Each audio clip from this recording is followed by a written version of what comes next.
10 test match में 51 test wickets लेने वाले पाकिस्तान के कदावर फास्ट बॉलर ने भारतीय फास्ट बॉलर पर इल्जाम लगाया है कि आखिरी ओवल टेस्ट मैच जो उन्होंने इंग्लैंड को हराया उसके अंदर बॉल के साथ कुछ छेड़खानी की गई, वैजलीन लगाई गई ताकि बॉल की जो मूवमेंट है, जो बहुत यूं बनाना स्विंग हुआ, वो हो पाए। यानी वैजलीन के इस्तेमाल से भारतीय बॉलर्स ने ये कमाल कर दिखाया। These guys are having sounds like fun because their mind is not there. बेइज्जती अपनी ते करानी साडी भी ना कराओ पूरी दुनिया इच। बहुत ज़्यादा उन्होंने काम किया, सीम पोजीशन वो हाथ से निकलते ही आपको नज़र आता है, वो जब स्लोमो में दिखाते हैं जब ऐसे जा रहा है, ऐसे जाके ऐसे आ रहा है, वो सब नज़र आ रहा होता है उनकी पोजीशनों से। वैसे भी एक और चीज़ है कि अगर जब किसी इंसान को सक्सेस मिलती है तो हम उसको प्रेज नहीं करते, हम उससे सीखने की कोशिश नहीं करते। हमारा फर्स्ट थॉट ये होता है नेगेटिव, ये कैसे इसको मिल गई है, कोई नेगेटिव चीज़ ना हम वो लेके आते हैं। हमें बजाय उनसे सीखने के हम नेगेटिव चीज़ों में जो है ज़्यादा जाते हैं। रूटीन लाइफ में भी ऐसे होता है। जब सीरीज खत्म होती है ना, फिर सबसे अहम मरहला शुरू होता है सीरीज का ना, पोस्टमार्टम होता है। जैसे पाकिस्तान की सीरीज खत्म हुई T20 वेस्ट इंडीज के खिलाफ, अब उसका पोस्टमार्टम हो रहा है कि क्या हुआ क्या नहीं हुआ। ये इसी तरीके से बहुत बड़ी सीरीज थी इंग्लैंड की और भारत की, जिसके अंदर आखिर वक्त में लग रहा था कि शायद जीते, लेकिन इंडिया की टीम ने शुभमन गिल की क़यादत में बेहतरीन काम किया और जिस तरीके से सीरीज को बराबर किया है वो क्रेडिट गोज टू, बल्कि मैं ये समझता हूं कि ज्यादा नंबर भारत के होने चाहिए और भारत को इसके अंदर मेरी तरफ से तो फतह है कि जिस तरीके से आप रिएक्शन तो देख लेना। परंतु यार पहले तो ये लोग तारीफ कर रहे थे मोहम्मद सिराज की, अब बोल रहे भाई वैसलीन लगाया तभी जो बॉलिंग है वो स्विंग हो रही थी इसकी। भाई हद ही है यार इन लोगों की, इनने ऐसी हरकत पहली बार नहीं की है।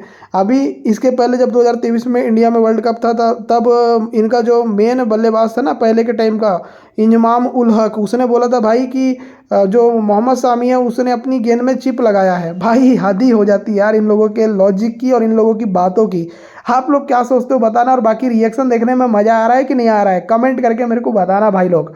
बाकी आगे रिएक्शन देखो और वीडियो को शेयर कर देना भर भर के। एहसन रजा और धर्मसेना वो थे। ये बात मैं सिर्फ इसलिए कर रहा हूँ कि दोनों वर्ल्ड बेस्ट अंपायर हैं और एक अंपायर का ताल्लुक पाकिस्तान के साथ भी है। अभी मैंने क्लिप देखा था, पाकिस्तानी फास्ट बॉलर तनवीर अहमद ने भी कहा कि मोहम्मद सिराज एक ऑर्डिनरी बॉलर है, मामूली है, क्या खास कमाल है उसमें। मुझे लगता है कि शायद बहुत से पाकिस्तानी फैंस को ये अच्छा लगता होगा। कुछ पाकिस्तानी क्रिकेटर्स इंडिया क्रिकेट को कोई वैल्यू नहीं देते हैं, बट आप इससे हकीकत से मुंह नहीं मोड़ सकते। ये कबूतर की तरह आंखें बंद कर देने वाली बात है। देखिए T20 वर्ल्ड कप वो जीते हैं, चैंपियंस ट्रॉफी वो जीते हैं, वनडे वर्ल्ड कप का फाइनल वो खेले हैं, एक टेस्ट इस बार WTC का नहीं खेले फाइनल, अदरवाइज वो लगातार 2 बार खेले हैं, तो कुछ खास बात तो होगी ना। आपके जहन में अगर कोई ये बात डाल रहा है ना कि BCCI का इतना असर और रसूख है कि वो नतीजे मैच के चेंज कर देता है, तो आप और पीछे चलते जाएंगे। ये मैं आपको सीरियस कह रहा हूँ, हम लोग और पीछे चलते जाएंगे। आज हमारी क्रिकेट कहाँ पे खड़ी है, उनकी क्रिकेट कहाँ पे खड़ी है, उसके पीछे क्रिकेटर्स की अपनी मेहनत और BCCI का एक बेहतर स्ट्रक्चर है। प्लीज़ इस बात को समझने की कोशिश करें। बट मैं ये वाली लाइन शबीर के जो स्टेटमेंट है उसके एंटी नहीं बोल रहा। मैं कोई मोहम्मद सिराज या किसी को डिफेंड नहीं कर रहा, ना ही मैं उनके स्टेटमेंट को ऑन कर रहा हूँ। मैं वैसे एक चीज़ कर रहा हूँ, बीइंग जर्नलिस्ट एक बात कर रहा हूँ आपको। मैं खुद बोलता हूँ जो डिसीजन होते हैं, बाकी चीज़ें हैं, उसमें BCCI बहुत मैटर कर रहा होता है, मैं मानता हूँ, मगर क्रिकेटिंग डिसीजन पे BCCI या किसी का रसूख नहीं होता। इंग्लैंड क्यों अपने घर में हारना चाहेगा, ऑस्ट्रेलिया क्यों इंडिया से हारना चाहेगा, ये समझने की ज़रूरत है दोस्तों। तो सिराज का अगर कंपैरिजन हम करें अपने फास्ट बॉलर से, तो आपके सामने है। देखिए अगर सिराज का हम कंपैरिजन, जिस तरह मैं आपसे पहले भी बात कर रहा था, शाहीन अफरीदी के साथ करें तो शाहीन अफरीदी की परफॉर्मेंस बुरी नहीं है। 31 टेस्ट मैचेस में 116 विकेट्स हैं, 28 का एवरेज, 53 का स्ट्राइक रेट थोड़ा सा बेहतर करें, ज़्यादा है ये, ठीक है। और आखिरी 10 इनिंग में 15 या 14 उनकी विकेट्स हैं।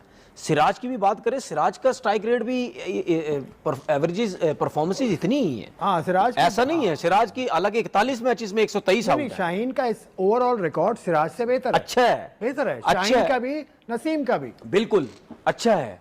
लेकिन अगर आपने टेस्ट क्रिकेट खेलनी है, आप मतलब मैं इन तीनों से बात कर रहा हूँ, ये हसन अली हो गए, सिराज हो गए, या ये नसीम शाह हो गए। भाई अगर आपने टेस्ट क्रिकेट खेलनी है तो आपको फिटनेस अच्छी करनी पड़ेगी। अगर आपने टेस्ट क्रिकेट खेलनी है, लोगों को बताना है मैंने टेस्ट क्रिकेट खेलनी है, तो फिर आपको डोमेस्टिक के कुछ मैचेस भी खेलने पड़ेंगे। क्योंकि अगर आप ये कहते हैं कि जी white ball cricket, ODI cricket, T20 length बदल जाती है, टेस्ट क्रिकेट में लेंथ बदलती है, तो आपको कहीं ना कहीं खेलना पड़ेगा। अच्छा, हमारे फास्ट बॉलर्स को क्या प्रॉब्लम हो रहा था, जब दूसरा स्पेल करने आते थे गेंद नहीं पहुंच रहा, तीसरा स्पेल करने आते थे गेंद नहीं पहुंच रहा, फिटनेस का बहुत ज्यादा इशू हो रहा है, जिसकी वजह लेंथ का इशू होने लग गया था। हालांकि आप इसकी शाहीन की परफॉर्मेंस देखे बुरी तो नहीं है।